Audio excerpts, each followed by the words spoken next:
ఆంధ్ర క్రైస్తవ కీర్తనలు 347వ కీర్తన నిత్య జీవానందము. రచించిన వారు పురుషోత్తమ చౌదరి గారు.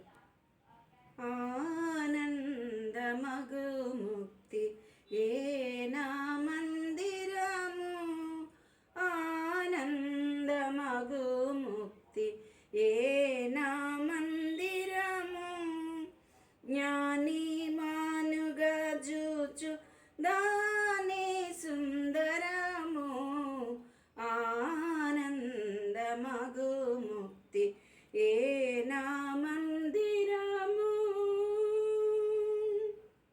పరదేశీ వలే దేహ వరణమందుందున్, పరదేశి వలే దేహ వరణమందుందున్,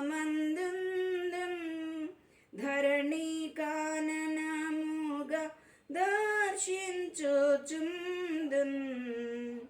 నెరిదుఃఖ సుఖములు సరిగా భావింతున్, పరిశుద్ధాత్ముని వేడి పరితృప్తి నుందున్, ఆనందమగు ముక్తి ఏ నా మందిరము, ఆనందమగు ముక్తి ఏ నా మందిరము, జ్ఞాని మానుగా చూచు దాని సుందరము, ఆనందమగు ముక్తి ఏ నా మందిరము.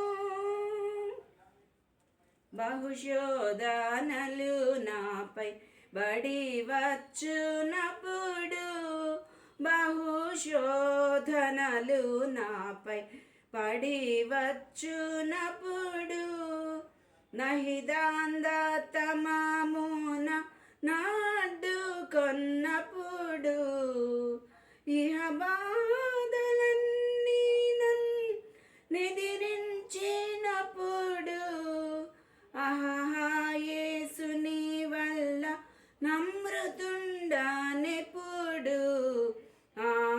ఆనందమగు ముక్తి ఏ నా మందిరము, ఆనందమగు ముక్తి ఏ నా మందిరము, జ్ఞాని మానుగా చూచు దాని సుందరము, ఆనందమగు ముక్తి ఏ నా మందిరము. ముందు నా మనసు దేవుని కప్పగింతు, ముందు నా మనసు దేవుని కప్పగింతు, అందరి నా స్మతుల్యముగా ప్రేమింతున్, సందేహరాహిత్య సరణిలో నిల్తున్, సందేహరాహిత్య సరణిలో నిల్తున్, పొందబోయడి ముక్తి భువి యందే గాంతున్, ఆనందమగు ముక్తి ఏ నా మందిరము, ఆనందమగు ముక్తి ఏ నా మందిరము, జ్ఞాని మానుగా జూచు దాని సుందరము, ఆనందమగు